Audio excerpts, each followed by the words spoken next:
All right, if somebody is avoiding you, you know it. It's like you walk up and everyone's in a group talking and they'll walk away. Or you'll say hi and wave and they'll pretend not to see you. And they won't return texts, or it'll be a one-word answer 2 days later.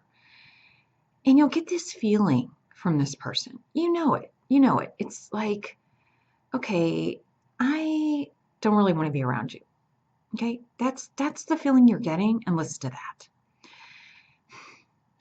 I would, first of all, I would approach this person if it's a really good friend, someone you care about, and say, look, I've noticed you're avoiding me. I'd like to know what it is. Is it something I did or said? And then they'll either deny. Oh, no, nothing, because they don't want to talk about it, or they just blowing you off for some reason. You may never know. But if they will tell you, then rectify the situation. That is your opportunity, because if they will bother to tell you what it is, that means they care about the friendship. That means they care about the relationship. They want you in their life because they want to get back to the place that you were in before, whatever it is you said or did. And then if you did something wrong, own up to it. Say, yes, I'm so sorry. I didn't mean it. Usually it's a miscommunication. So I didn't mean what I said. It came out wrong. I'm so sorry if I offended you. That is absolutely not what I meant to say or do. And you said your piece. You said you were sorry. If that doesn't do it, no, there's nothing else you can do. You can't grovel. You can't constantly approach this person and try because that'll just make it worse. And this makes you look over anxious and desperate, which is not what you want to be. You said your piece. You said you were sorry. You admitted your mistake. There's nothing more you can do. Now, if they say, oh, nothing's wrong, and then continue to avoid you, then it's either they want out of the friendship or the relationship for whatever reason. You don't know what's going on in their head. You'll probably find out later, or you may never. But you know what? Sometimes that happens, and you got to just let it go. It could have nothing to do with you.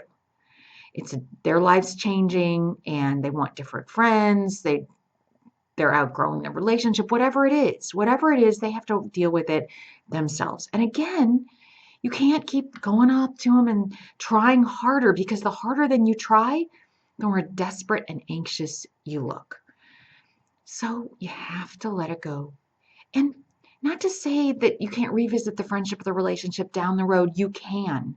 But for right now, you need to take a back seat, be a little distant. Not to say that you can't be friendly, polite, wave, smile, but don't constantly approach this person. Don't constantly text. Maybe in 6 months, 3 months, whenever you feel comfortable, send a text or an email and say, just checking in, something open-ended, so they don't have to answer. Just say, just checking in, see how you're doing. That's it.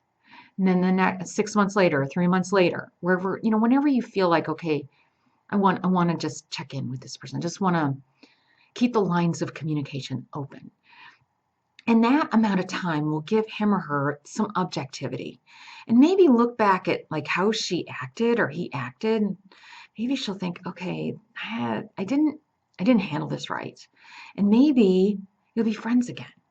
Or maybe not. But it could happen 2 years, 3 years down the road. Again, friendships change, relationships change. But you could rekindle the connection, maybe when you have more in common down the road, or you've both matured a little bit. And whatever it was will be long in the past, and it'll be forgotten. Sometimes it's these little petty things, and they're little molehills, but they get made into mountains because someone's in a bad mood or there's something else going on with their life. Again, you don't know. But if you kind of stalk off and say, I'm never speaking to that person again, then you can't rekindle the relationship later. You've just burnt your bridge. So don't do that either. Just be friendly, be polite, take the high road, and you never know what could happen later.